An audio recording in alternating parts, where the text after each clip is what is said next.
what are economically the big pressures being placed on higher education recently, and specifically, I guess, in terms of funding and tuition, I guess, are the main things that come up? Well, I mean, it's been the privatization of public universities, right? And it's been which means a transfer of how higher education, public higher education is funded. 20, 30, 40 years ago, it was funded largely by general revenues from the state. And so tuition was very low. What happened is as state funding stagnated while costs continued to rise, was that universities raised tuition.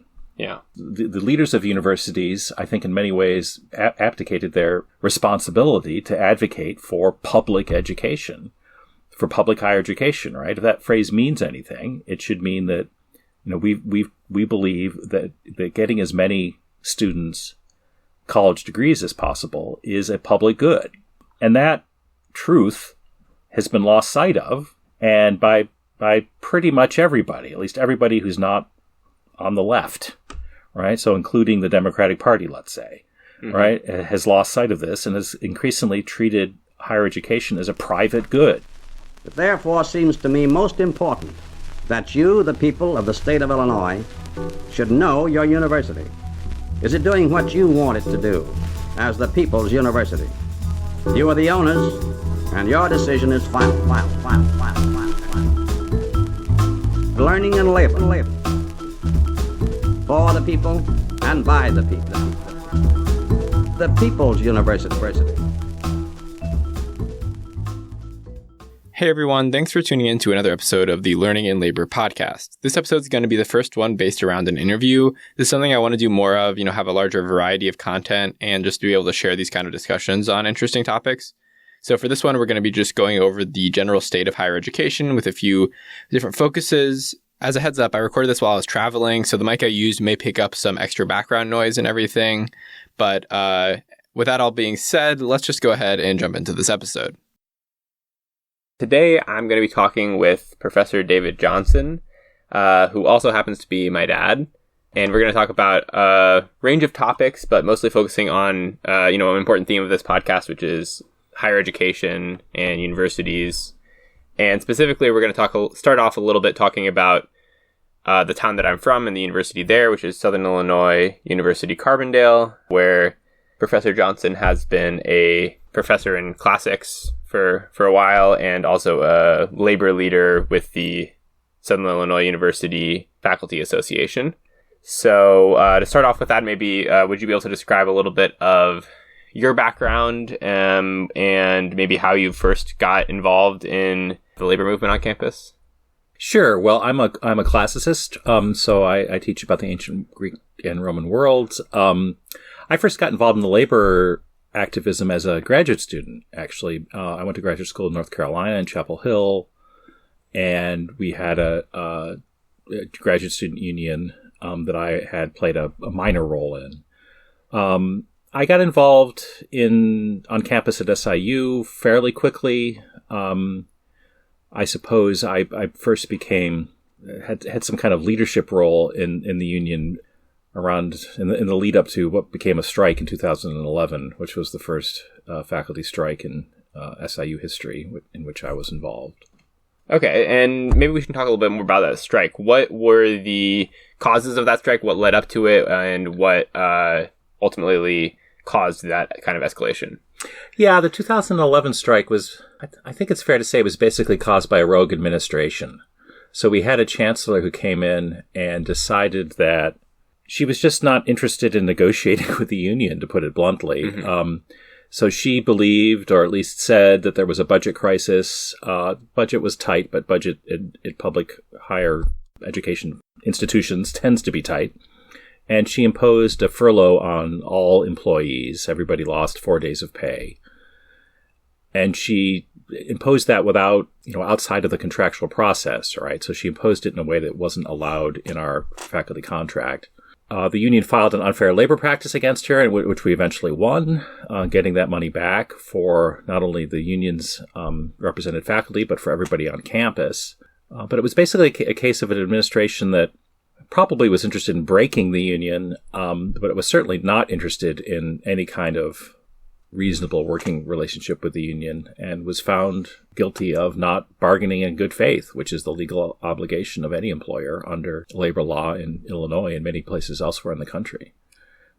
So just to clarify on the furlough thing, that's basically forcing those days to go without pay, or forcing or not allowing you to work for pay in those days. Could you just make sure that that's all clear? Yeah, well, for faculty, what it came down to was you had to identify 4 days which you were not teaching, because they didn't want to cancel any classes.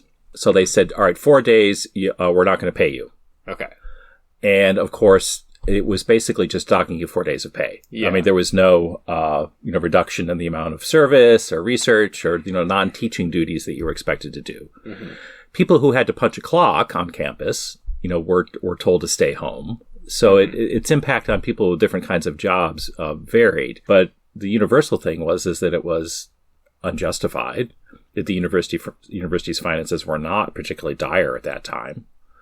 And the reason we know that it was unjustified is that when the university's finances became genuinely dire during a budget crisis that was due to an impasse between a Republican governor in Illinois, Governor Bruce Rauner, and the state legislature, mainly Rauner's fault. But at that point, the state was withholding money from the university, and there was a genuine budget crisis on campus, and there were no furloughs. Right. And there were no furloughs in some large part because the administration had learned the lesson that if they imposed them unfairly, it would come back to haunt them. So it was clear that this was just a case of management deciding it was going to wring some money out of all employees on campus, including faculty, one way or another. And luckily we had a union that fought against this, and the money was returned. I should say that the other issue, the in fact more important issue for faculty in particular, was that this administration was also interested in undermining tenure. So faculty tenure is the earned status that you get after 6 years on the job, or don't get. Right. So there's a rigorous process that faculty go through. Faculty judge each other. That's the most important part of the judgment. Faculty are turned down for tenure, not infrequently, if they don't research enough or if their teaching and service aren't up to par. But once faculty get tenure, they can only be fired for cause. So it's a kind of, it's a job security that goes beyond that, which people have in most other walks of life, but it's justified as a protection for academic freedom, among other things. So it allows a faculty member to do things like, well, what I'm doing now, I suppose, without fear of being punished by the employer. And our administration wanted to undermine that, to make it much easier to lay off and effectively fire tenured faculty. And that, coupled with the just basic refusal to bargain and imposition of the furloughs, is what led us to go on strike in 2011. And could you walk through a little bit of what happened in the strike and how long that took and what the eventual outcome was? Yeah, the strike was quite brief, as most faculty strikes tend to be. There were 4 unions, actually, that were negotiating with the administration at the same time. So it was tenured faculty, non-tenure track faculty, so faculty who were not eligible for tenure, were in a separate local on our campus, graduate assistants, and some civil service employees. They're divided into lots of different classes, but there's one group that is unionized. And all 4 of us had contracts that expired at the same moment, but the administration moved at the bargaining table and gave the other 3 unions concessions. They were able to agree on contracts. But the tenure track faculty union got nothing. And because tenure was under threat, because this administration had just refused to bargain in good faith with us, we felt compelled to go on strike. We did go on strike. We made some significant progress. We didn't get everything we wanted. One seldom does. But we made some significant progress in defending tenure and resolving some other issues that were important at the time. And we made the thing that I think most faculty members remember most fondly from the strike, actually, the thing that really made it a real victory, I think, for faculty, was that students came out overwhelmingly in large marches, on social media, in support of faculty. And so for those of us who went on strike, it actually was a a very positive experience. It was inspirational to see students come out and march and come to the picket lines in support of faculty. And in many ways, strangely enough, this is not what I anticipated, but in many ways it was a high point of my career at the university, was to be one of the leaders of the union as we went on strike, something we did not want to do but felt compelled to do. Mm-hmm. So I have two questions more about that. One, I guess, is were there any specific tactics or reasons that you think that the students were able to get so engaged, or just that generally got the strike that level of awareness and publicity? And I guess my other question is specifically, what was your role in the union leadership at that time? Yeah, well, let me take the second one first, which is easier. My most important role probably was as a spokesman for the union. I had been blogging in a kind of semi-official role, right, as a sort of friend of the union. It wasn't an official union position, but I had access to what the union was doing and was commenting on that. And that got a lot of attention at the time. And so that sort of made me a natural choice to be the spokesperson. We knew that it was important to level with students and to let them know what the issues were, also what impact a strike would have on them. So I think one thing that helped was that we were honest with students about the strike likely resulting in a significant disruption to their educations. The administration was claiming that they were going to bring in qualified substitute instructors, and that there would be no break at all, no damage at all to the educational mission of the university. Of course. And they brought in some people from outside. There were faculty who chose not to strike and to cross the picket line and to cover other people's classes. But that was chaotic. Many of those people were not qualified. And, so we let students know that there would be some disruption. We were honest with them. We were honest with them about how long the strike would be, and we didn't know. And we said that we regretted the need to disrupt their classes. We knew they'd paid for those classes. We knew that the likely result of a strike was for their in-class experience that semester to be, somewhat curtailed. And I think they appreciated that. I think that the good relationships that faculty had with students, the faculty who went on strike, they backed their teachers. They came out. The faculty, intentionally sort of tried to make the strike a positive experience. We tried to say what we were for, much more than what we were against. There were, costumes and puppets and marches and things that we really wanted to make the message that, we love this university. We wanted to succeed. And we're doing this because we feel it's necessary for the future of SIU, rather than making it solely, we hate the administration, they're the bad guys. And so it was a very, a quite positive mood on the picket lines. We leveled with students, and they came out for us in a way that, really, to this day is the most inspiration I've felt on the SIU campus. Yeah, that definitely resonates with me. Although there hasn't been a strike at UIUC while I've been there, there has been a lot of negotiations that have escalated, and it for a while seemed like there might be.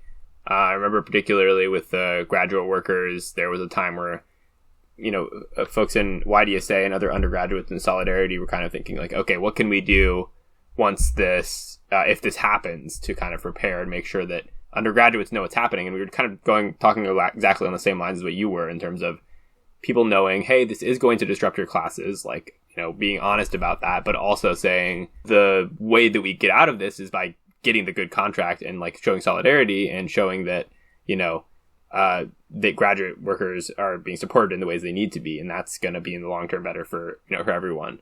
I think that can also, I guess, coincide with, blaming the administration. Although I think you're right that it doesn't, focusing on that too much rhetorically isn't always necessary. But, I that definitely does resonate with me. Yeah, I think one thing that your experience is reminding me of is that, there was a long build up to the strike. I mean, there was a long period where we were hoping and expecting, frankly, that we would be able to get a decent contract without going on strike. Mm-hmm. And so, we had rallies, we had protests, we had, we put out, flyers on campus. And so we were educating faculty, of course, the people we were representing, but also educating students about the issues and, rallying people. And so the strike, was kind of in many ways a natural development from the other kinds of, activity that we had been engaged in on campus. And so it wasn't just wake up one day and your faculty are on strike. I mean, that's not going to work. So in some ways it wasn't entirely surprising, but I think just the numbers of students who joined in these marches was surprising really to all of us. And, a strike is a contingent and risky thing, right? The strikers don't always get what they want or even get enough of what they want. And I think the students coming out for us was absolutely essential to the strike having what we regard as a positive outcome. As of now, as of midnight tonight, the Faculty Association is on strike. Tomorrow, thousands of SIUC students will be left without qualified instructors in their classrooms. This is not an easy step for us to take. It's not an easy decision for any of us on the faculty here. Tomorrow morning, the place we want to be is in the classroom. Instead, we will be on the picket line.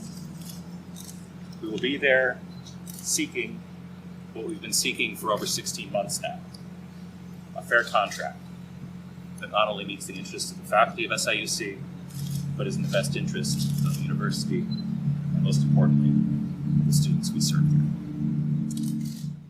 One other thing I wanted to note, this is not really that important, but I realized after I had started this podcast at some point that maybe subconsciously or whatever, I had done the same thing as you did, because your blog was named Deo Volente, which, for those who don't know, could you maybe translate the Latin? Deo Volente means God willing, and it's the Latin motto of SIU. Yes, which is a little ironic to have your motto be God willing, I would say, but maybe fitting. But anyway, I also, learning in labor obviously is also the motto of the University of Illinois, so I thought that was kind of funny. We both started media projects of some kind, and it's going to bring fame and glory and a great deal of financial rewards to both of us. Yes, I predict. Of course.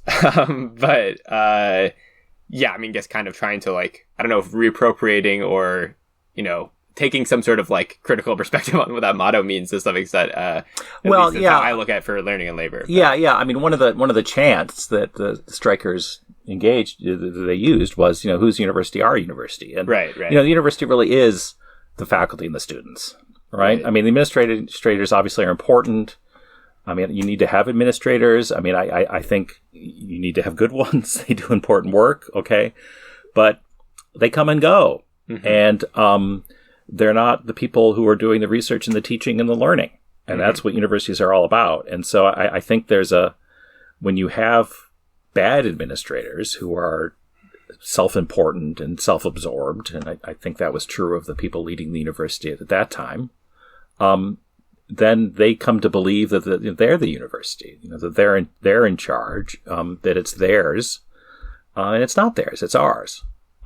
It's in a public university, of course, it doesn't only belong to the faculty and students who are there, but it belongs to the public. It belongs to all the citizens of the state who help to support it. And so the kind of top down, we're going to furlough you, we're going to impose our terms, we're not going to negotiate with you is unacceptable, even beyond the constraints of labor law. I mean, it's just a fundamental mistake and an attempt to impose power from on high that I think we need to resist. Definitely. So I guess moving forward in history a little bit and kind of thinking a little bit bigger picture, obviously different universities are going to be in different contexts and have different levels of success. But could you just talk a little bit about what SIU has kind of gone through since the strike, or since you've been there, and how the Carbondale campus is doing right now, within the context of higher education as a whole. Yeah. So, I mean, SIU Carbondale it's a strange kind of place in some ways. It's if you look at the name, it looks like it's a regional university, right? So regional universities are generally universities that, for example, SIU Edwardsville is essentially, which is our sister campus, is basically a regional university. And a regional university is a university that emphasizes teaching more than research. There are researchers there, there's creative work done there, but teaching is job one. And it's a university that's really tied to its region. All right, so it's connected to the community in a way that the U of I is connected to its community, but the U of I has a much larger vision than that. Yeah. And most students at U of I are the townies who are from their local area make up a pretty small portion of the total students. I don't know the exact numbers, but my guess is it would be higher for SIUC. Yeah, it's higher down here, but the thing that makes SIUC different is that it has ambitions to be a research university. Right. And those ambitions are fulfilled in some ways, right? So faculty working at SIUC are expected to do more research and therefore required to do a little bit less teaching than faculty working at SIUE or faculty working at Western Illinois or Eastern Illinois. Right. So it's trying to have it both ways in some ways, or put more positively, it has a really noble ambition, which is to connect the widest possible student body. Our admission standards, this is true of regional universities, are lower than those for the U of I. To try to connect the widest possible range of students with a research university caliber education. Right. So to take a student who, didn't succeed greatly in high school, doesn't have the highest test scores, or take a student who needs to stay in Southern Illinois, a student who, for whatever reason isn't going to go to the U of I or to a comparable place like the U of I, and give them a research university education. So have them be taught by people who are, not just people with doctorates who are qualified and who, keep up with the field, but which is what you would say about faculty at least many faculty at regional universities, but faculty who are actually out doing research and doing a lot of creative work and for whom research is, central to their lives and their profession. So it's a really ambitious place. What's happened to it recently? Enrollment at SIU has gone down, and it's been going down for a long time. Yeah. Its highest enrollment was in 1991, and it's gone down very roughly from the low 20,000s to to 11, 12, 13,000, something like that. So it's gone down almost by half, and that has put a tremendous amount of pressure on the university, because a major source of funding for what we continue to call public universities, and I hope we'll talk about that, what that expression ought to mean. Yeah. But a large source of the funding for public universities is tuition from students.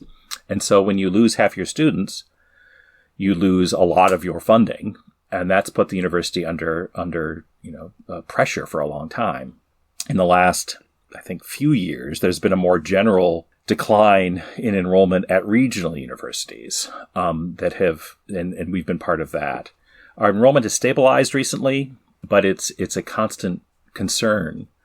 A place like the U of I, and I'm assuming that many of your listeners will be more familiar with the U of I. I mean, what at least we say at Carbondale is, the U of I can do things to gin up enrollment that SIU can't. Right.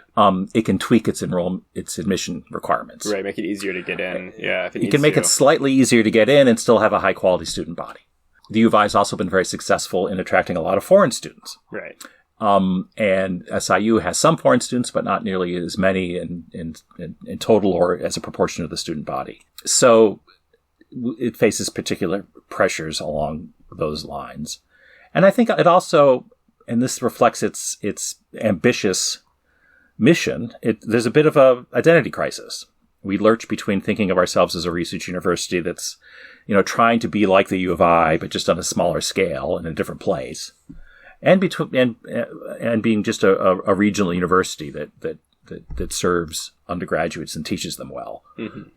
And so we've got an enrollment crisis, and in my view, we've had something of an identity crisis, which has been, it's kind of a chronic identity crisis that I think has been ongoing ever since I arrived at SIU in 1998. Yeah. Yeah, I will say, having grown up in Carbondale, and obviously you were there as well this whole time, but I feel like you can really feel the kind of lost potential, or just the decline of the university just from living there, because just physically, if you go around the landscape, like, there are dorms that are empty or abandoned. There are, a lot of, really expensive buildings or stadiums or whatever, and then you have a pretty campus that feels kind of empty sometimes. At least I've visited at times and, like, barely seen anyone walking around in certain areas, right? So, I think that's really definitely something I really can feel. And I guess I was just wondering, you maybe talked about a few of them already, but are there some major factors that you think are creating that situation for SIU? Are they specific to that university, or are they more related to broader factors? And what are your thoughts on that? Yeah, that's the real, at least that's one of the, major questions, and it's unanswered, I think, at SIU. I mean, you'd think that a university with all of its experts and, its dedication to research and data would have at least a working hypothesis for why its enrollment has gone down. Right. But I don't really think we do. And that's in part because, every new group of administrators is brought in, and their immediate goal, and they have a very short leash and a very short time frame in which they're trying to achieve it, is to increase enrollment. So they make a lot of different guesses. So in my time, we've tried putting a lot more money into athletics. We've tried sort of beautifying the campus and building new buildings. We've tried to reinvigorate recruitment of students in the local area. Mm-hmm. We've tried promoting student research, undergraduate research. We have a very ambitious scholarship program where we go out and we recruit a lot of high-performing students and give them a free ride. So there are a lot of different things that are tried, but no one really has the administration, which would kind of need to provide the resources to do a thorough study of this, is always forward-looking. They're always desperately trying to get more students on campus rather than thinking about why it is that we lost the students in the first place. Where we've lost students is we've lost students who used to come to Carbondale from Chicagoland. Uh-huh. So from the city itself, but also from its suburbs. That's the population center in Illinois, obviously. Yeah. And we used to get a lot more students from there. We still get a considerable number, but we get fewer. So I'm not sure why they're not coming here. At one point, you'd often hear that students came to Carbondale because it was the farthest they could get away from home while still paying in-state tuition. Right.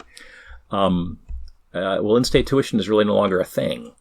You can, if you grow up in Chicago, there are a number of different states that state universities you can go to outside of Illinois where you won't have to pay a higher rate because you're coming from out of state. Where in fact you might pay a lower rate because many states have lower tuition than Illinois does. So, the best I can do personally when I looked into this was sort of locate where the problem was.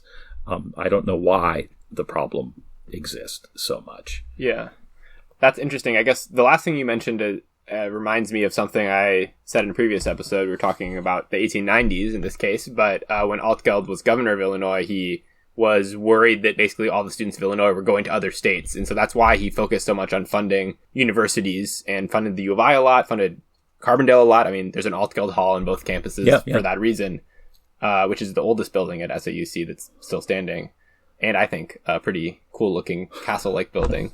Sorry, getting a little off topic, but Illinois. It's an interesting point. I mean, Illinois is still one of the states in the country that exports students to a large extent. I mean, I think New Jersey does it even more. But New Jersey's got a lot of there's states around New Jersey that are full of high-quality universities, right? And they're they're good institutions in our bordering states too, but. It's a little harder to explain, I think, why so many Illinois students leave the state and go elsewhere.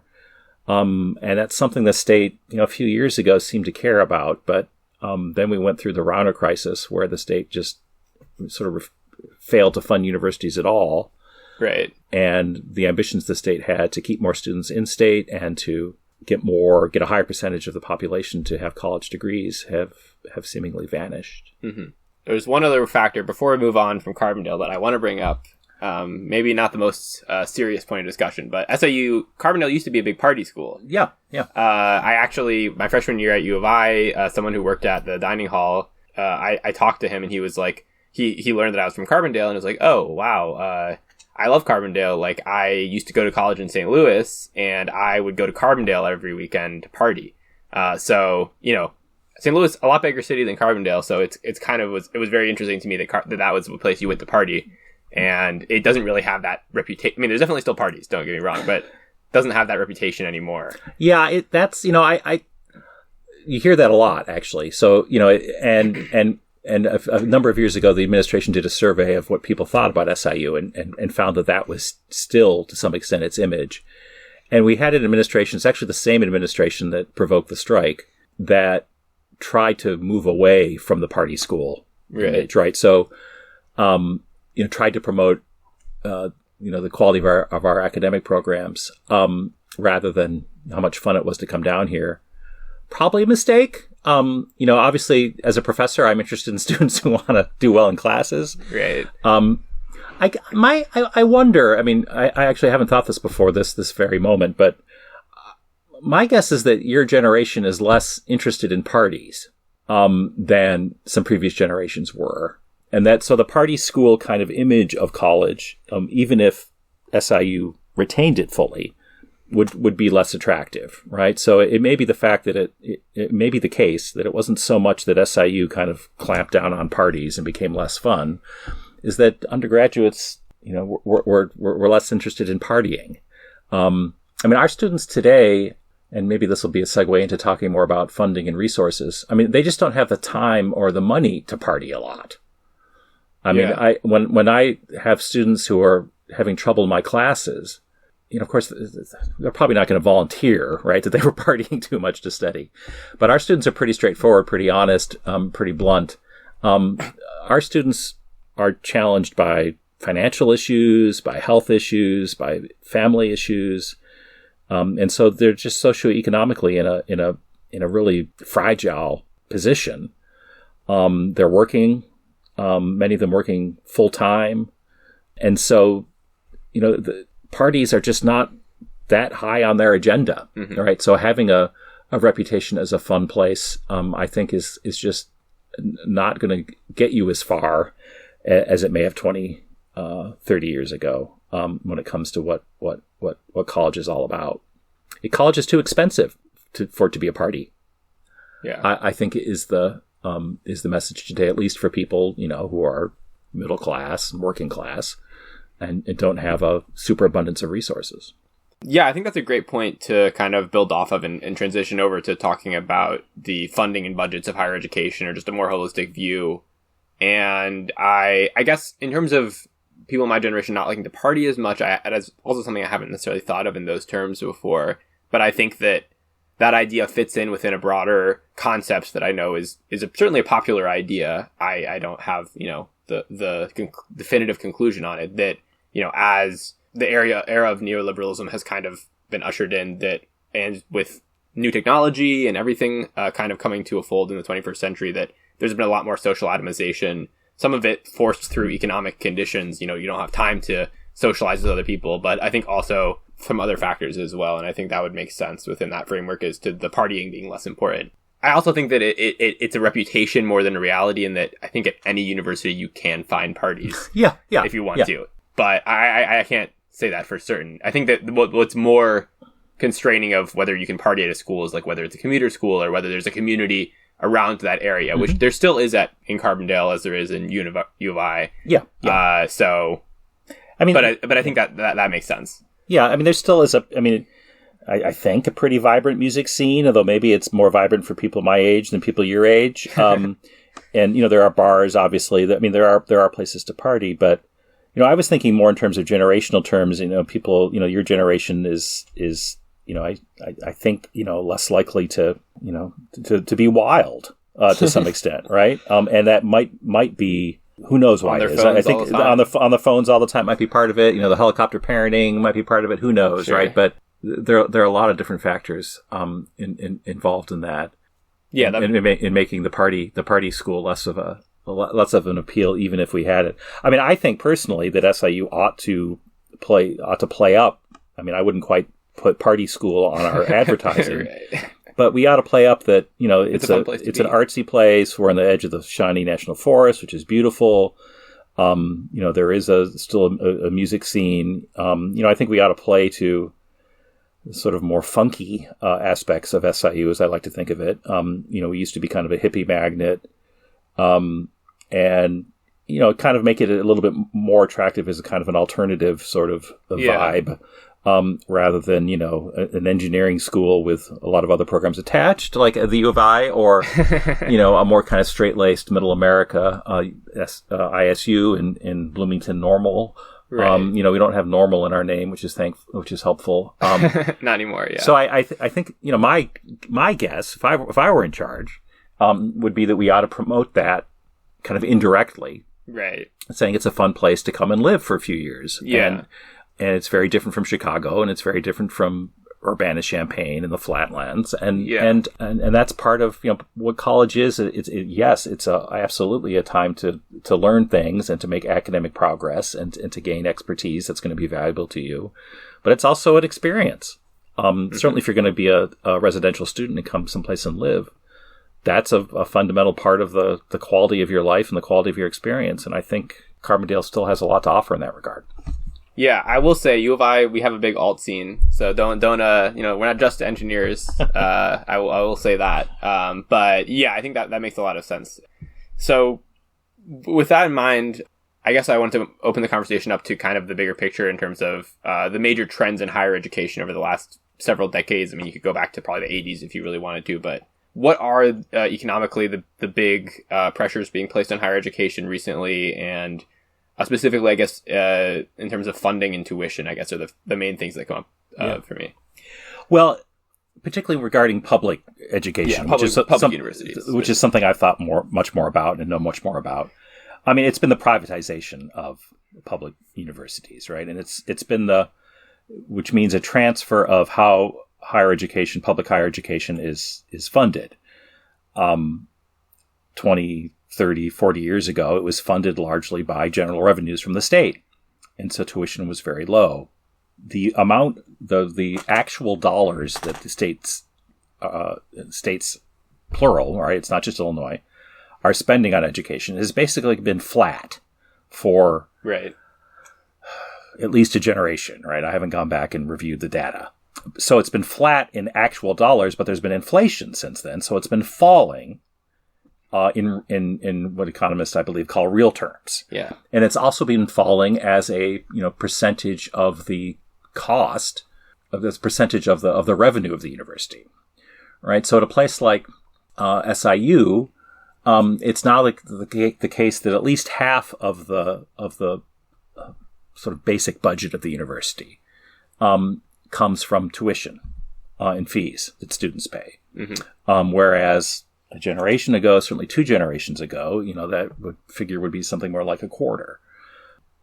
What happened is as state funding stagnated while costs continued to rise, was that universities raised tuition. Yeah. And the leaders of universities, I think in many ways, really kind of abdicated their responsibility to advocate for public education, for public higher education, right? If that phrase means anything, it should mean that, you know, we believe that getting as many students college degrees as possible is a public good. So that means that it's good for everybody in the state. It's good for people who already have college degrees. It's good for people who don't have children. It's good for people who are not going to get college degrees. It's good for everybody. Right. Because having more people with college degrees helps the economy. You know, if you live in an area that has more college graduates, you know, you have a richer array of you know, artistic and cultural opportunities. The economy is generally going to be better. I mean, your wages are higher, even if you aren't a college graduate, if you're in an area with more college graduates. So it's to your benefit as a taxpayer to support public education, even if you're not going to go to, if you're not going to get a 4-year degree yourself. And that truth has been lost sight of, and by pretty much everybody, at least everybody who's not on the left, right? So including the Democratic Party, let's say, right, has lost sight of this and has increasingly treated higher education as a private good. And if it's a private good, if it's only good for the people who go to college, then of course it's natural to expect that they will pay for it themselves. And that's the trap that we've fallen into. And it's led to chronic underfunding of higher educational institutions.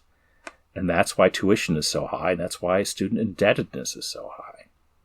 Yeah, I mean, if you basically, I think the university administrators kind of reacted as if public education was a market good. And what you do with a market good is you raise the price to meet whatever the demand is and whatever you think you can get out of people, right? And, that means raising the tuition drastically as it has. I might, edit in some statistics at some point that I have written down, but, the tuition has raised really dramatically, and that's, just been part of the necessary operating costs. Okay, so here I am, like I said, to add in some statistics to give a more detailed picture of what we're talking about and the financial changes in higher education. So to start off with, in the 1970s and early 1980s, tuition was rising on college campuses, and it was slightly outpacing inflation. But by the late 1980s, it was rising dramatically faster than inflation. And this has gotten significantly worse since that time. If we look at data from 1988, state and local governments provided about 75% of public higher education funding, with the rest being covered by tuition. But by 2017, state and local funding had fallen to 54%. The unsurprising result of this has been a huge increase in tuition costs for students to make up for that lost revenue. This has been particularly bad in the decade following the Great Recession. Since 2008, tuition at four-year colleges has risen 36%, which is significantly faster than the rising level of incomes. There have also been significant cuts to existing institutions alongside these tuition hikes. This has included cutting faculty positions, limiting the courses being offered, reducing student services, and in the worst cases, closing entire campuses. So that's some idea and background of what we're talking about here with some more concrete statistics. Most of this information is from a 2018 report from the Center on Budget and Policy, which will be in the source document linked in the episode description, along with all the other sources.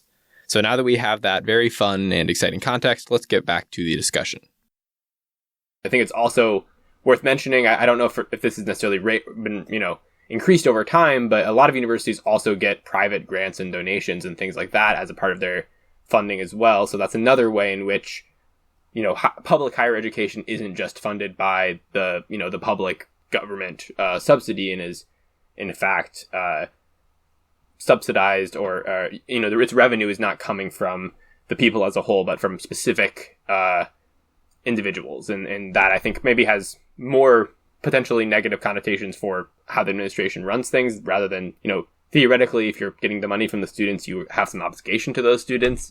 I mean, I do say theoretically, but if you have obligations to your wealthy donors who are providing grants for certain projects, I mean, you're obviously going to have to do what those grants want regardless, because otherwise you wouldn't get the money. But even if the grant is more general, you're going to probably be interested in keeping up with what they want. And that's not, sorry to bring them up so much, but that's exactly what Altgeld was worried about in the 1890s with, he saw the University of Chicago kind of going down that route as a private university and wanted to have a public education system that didn't do that. And I think we have kind of failed in that mission. The board of trustees of universities are filled with generally pretty wealthy people who have a specific, corporate interest, and the universities as a whole are doing corporate sponsorships and all kinds of, interconnectedness with corporations, which is to some extent inevitable under capitalism, but I think also you could have a very much thriving public education system, even under capitalism, that isn't so reliant on private interests, basically. Yeah, I mean, SIU doesn't get a ton of private money. Right. But it's maybe more relevant to the private money is, companies are, they're not disinterested, right? I mean, so they give universities money, but they give universities money to train their employees more cheaply than they can train them themselves. Right. Or to do research that they're going to be able to monetize more cheaply than they can do themselves. And so, funding from corporations who have a legal obligation to serve their shareholders Yeah. is not philanthropy. I mean, it's not just disinterested giving. And I think that people, the universities, sometimes take it on because it looks good. It allows them to build a shiny new building. But that kind of money almost never ends up supporting the education of students in the classroom.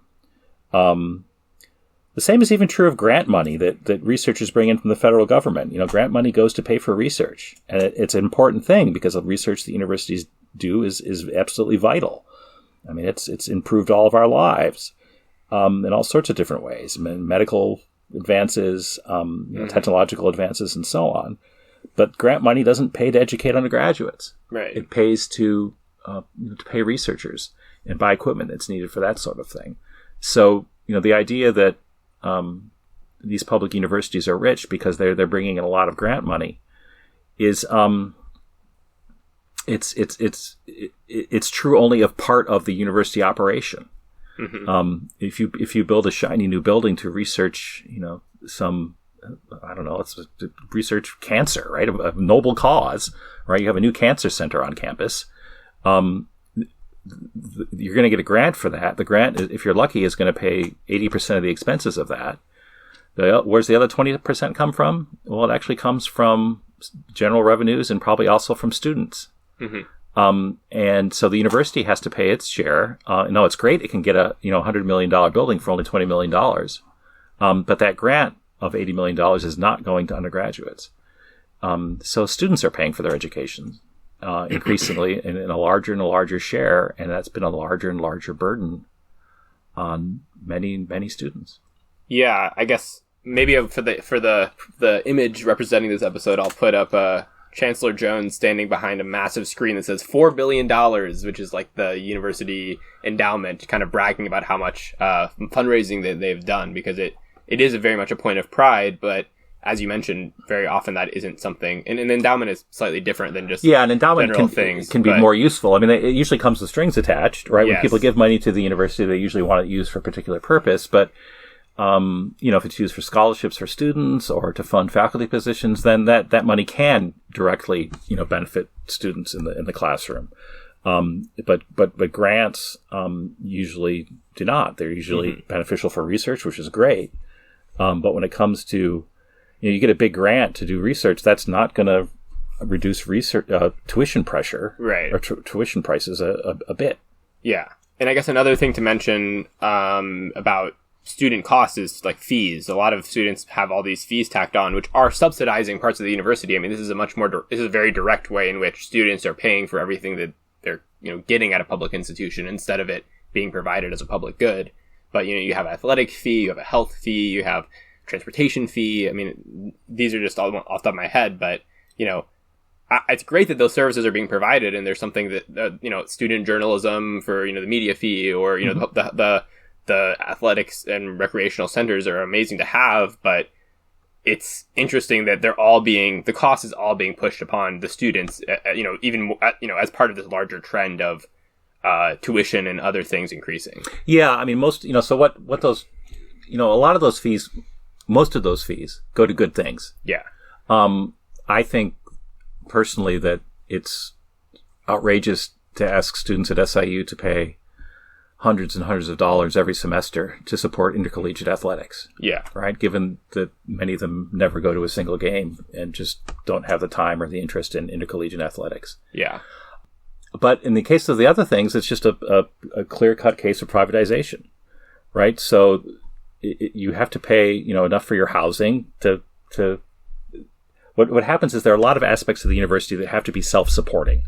So the meal service, the housing service, parking, the health center, perhaps, these are all things that have to make enough money in student fees to run the operation.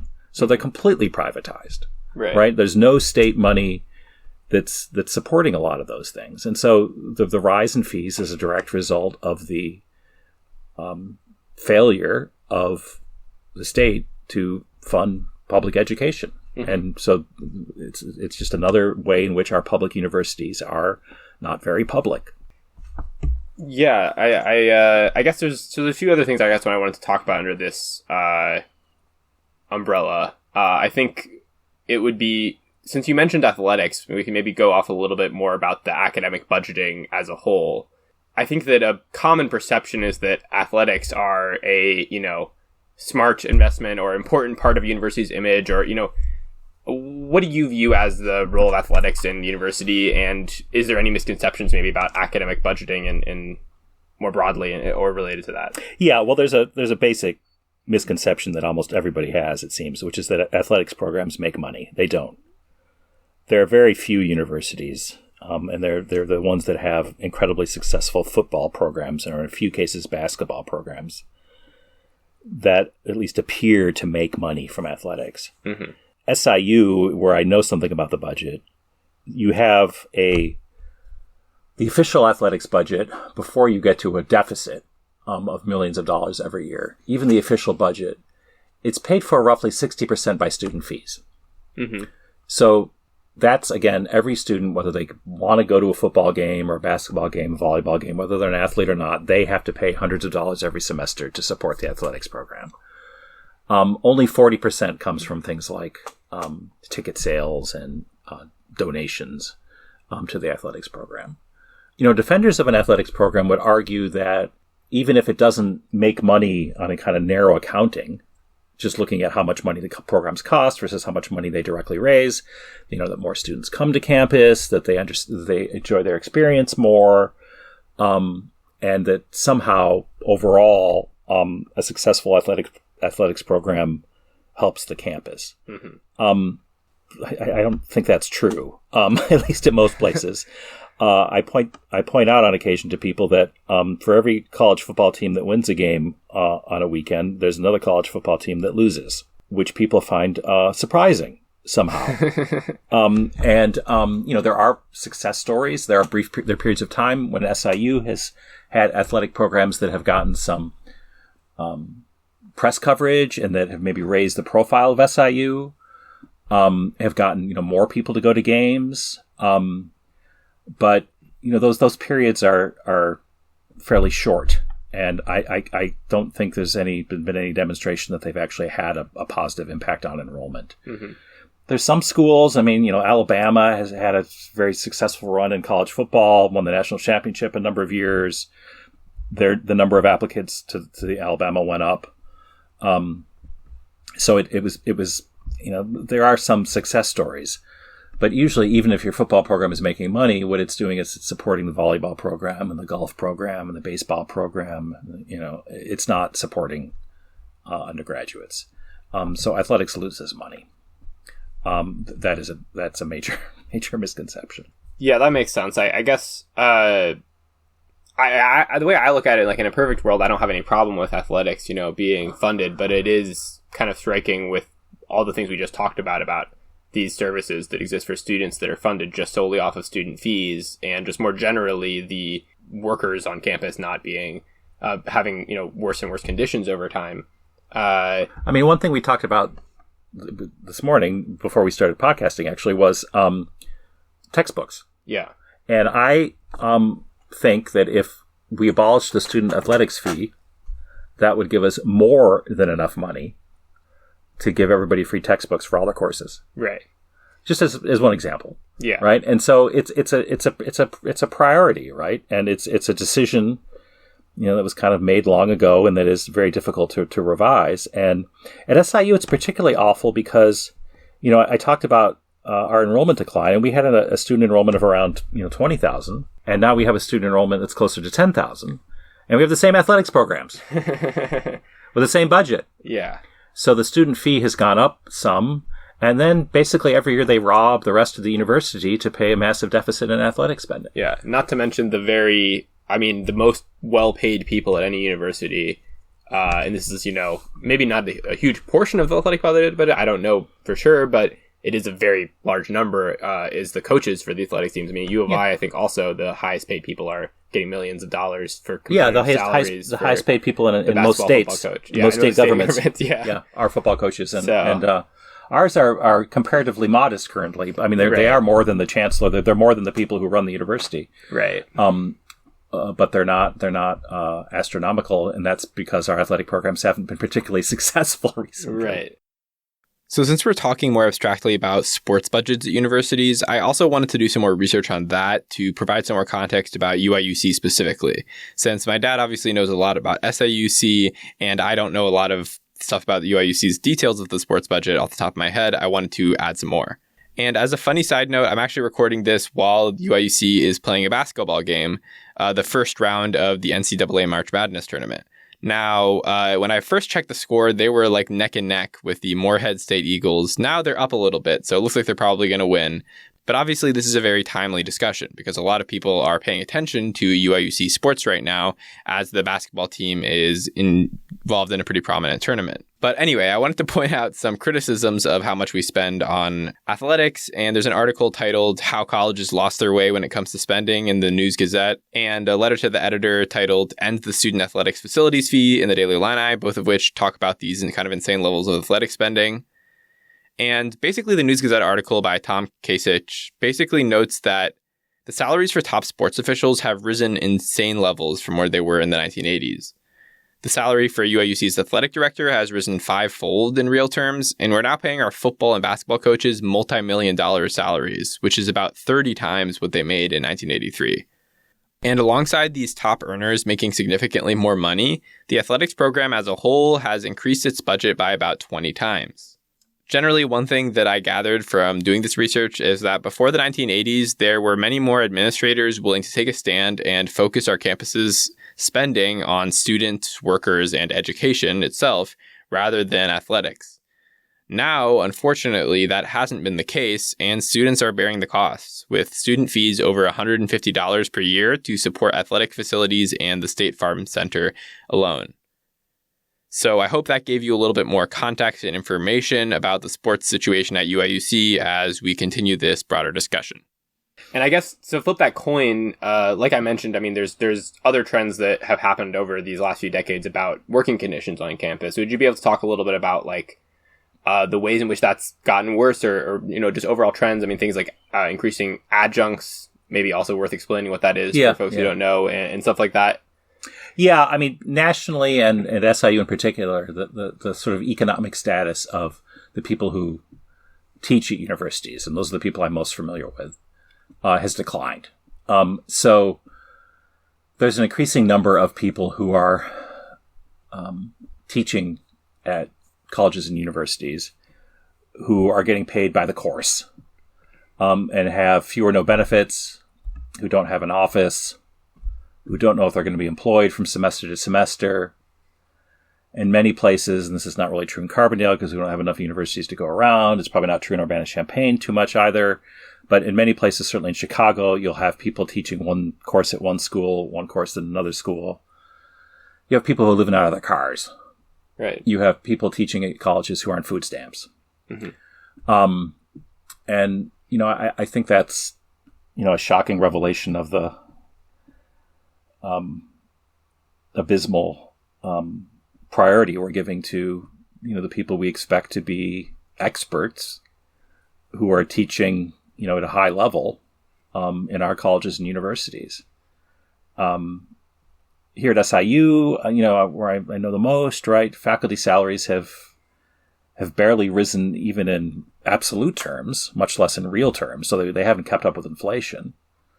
And so every year, the members of the faculty, have less money, because inflation is going up quicker than the tiny raises they're getting. And there are people who are paid less than faculty on campus for sure, and their salaries need to go up. But I'm most familiar with faculty, and in some ways, it's that's the area of the university that I know the best and can speak to the most, and that's where we're trying to work. Being a university professor is a strange career choice economically, right? There are two kinds of professors. There are professors who are in a practical field. If you're an accountant or an economist or an engineer, and you're paid a lot more than I am at the university, but you could presumably make a great deal more in the private sector, right? And then there are other people like me who went off to get a PhD in a non-practical field, which is hard. It takes years of commitment. It takes some degree of smarts, who could have gone and done things that were practical and made more money, and chose to do this. So people are choosing to be professors, and they're not choosing to do that to make a lot of money. But they need to be able to have a middle-class existence. They need to be able to pay for their children to go to college. They need to be able to live in the communities they're working. And too many of them are unable to live any kind of decent existence. And particularly the people who do not have these permanent full-time positions. They're the ones that are the worst off of all. I mean, I absolutely, agree with what you said in terms of, there's plenty of people, of course, paid worse at universities than professors, and everyone, should be able to work and live with good conditions. Just in terms of, obviously, your experience coming from a faculty perspective, that makes a lot of sense. And I guess the question I had, maybe as we start to wrap this up a little bit, is what are narratives that the administration are presenting to kind of justify these spending choices, this lack of good paying jobs? And what legitimacy do these arguments have? What flaws might they have? And how can labor unions or other organizations kind of fight back against this increasing privatization? Yeah. Well, currently, and this is a good thing, really. Our administration is not making arguments to say that we're paid enough, that faculty are paid enough, or really that a lot of the employees are paid enough. Now, we'll see if they can really, if their willingness to admit that faculty are underpaid results in them actually putting money on the table. Right. That's yet to be seen. But they're not claiming that they're paying faculty enough. Right. Now, there have been many periods of budget crisis where they've said, with some justification, that there's just not enough money to go around. During the Rauner years, when the state was delinquent and on its payments to universities, and then has fundamentally failed to pay universities anything like the money that it had paid in past years for a number of years. During the recession, the tech boom bust before Rauner, right? That was a difficult time for most Americans, but also for people at universities. So there are periods of time in which they plead poverty with some justification, and the difficulty is that even when times are relatively good, and times have been relatively good for higher education, again, relatively, in the last few years, at many campuses in Illinois, it's taken labor activism to get reasonable raises from the administration. Mm-hmm. So there have been a lot of faculty strikes in Illinois and elsewhere, California probably most sort of prominently, where faculty or graduate assistants or other workers, sometimes undergrads, have had to, go to the picket line in order to get university administrators to fund them. And being a university administrator is not an easy job, and there are a lot of pressures on them from above. There are a lot of pressures on them to spend money on things other than faculty and other workers. And so if the workers don't put pressure on them from below, they're not going to get their fair share. Yeah, I think that's a great way to put it. I think very often administrators will come up with all kinds of reasons to justify. I think in certain cases that can be more egregious in terms of, I know for graduate workers, that's often the framing of, oh, you're just a student, you're not really a worker here. And there's been Supreme Court cases and, various legal justifications that come up. But overall, I guess, I think you're absolutely right in terms of needing to apply pressure because, like you said, the university is getting pressured from these other angles, from, private interests, from, athletics, whoever wants to get the money from the big pot of money they have. And the organizing and activism that, labor unions and their allies do on campus is the main way to actually change the terms of the budget. That's how it happens, is through that pressure. Yeah, I think so. I think we need we need to put pressure on the university administrators, and we also need, ideally together with them, to put pressure on the state to make public universities public again, because that's the only long-term solution. I do want to stress what you said about graduate students. Yeah. Because graduate students are they may be tied for the most mistreated workers on most mistreated academic workers on campus, together with the non-tenure track or so-called adjunct faculty we've been talking about. Right. They're expected to be full-time students, and then also to have what often amount to full-time jobs teaching, and to do that all for a starvation wage. Yeah.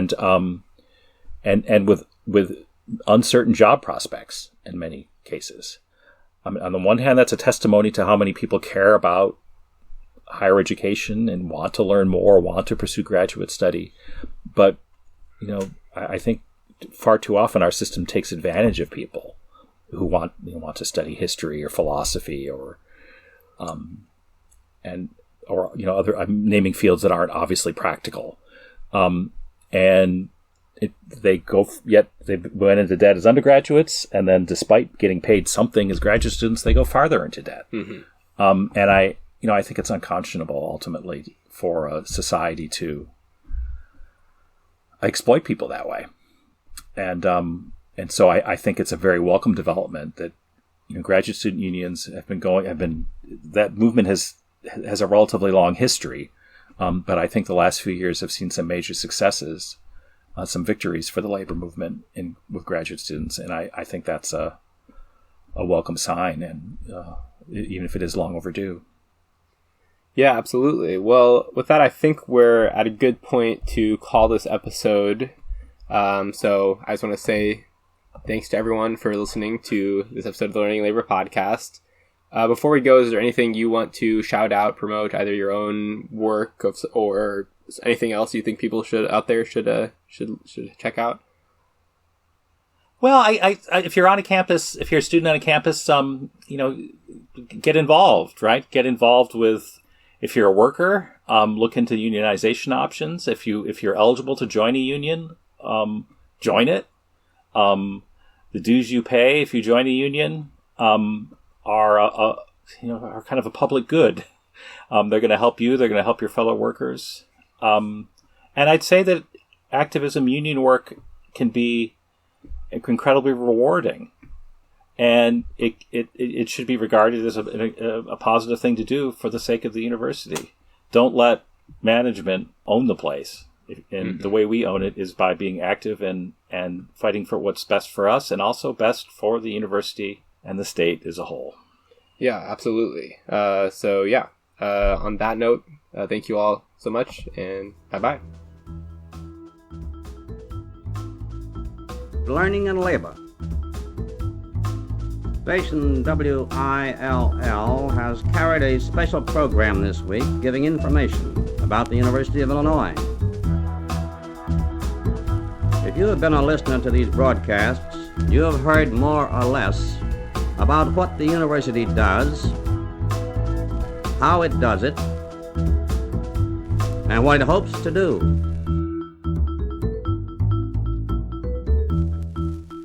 Thank you, Dr. Willard.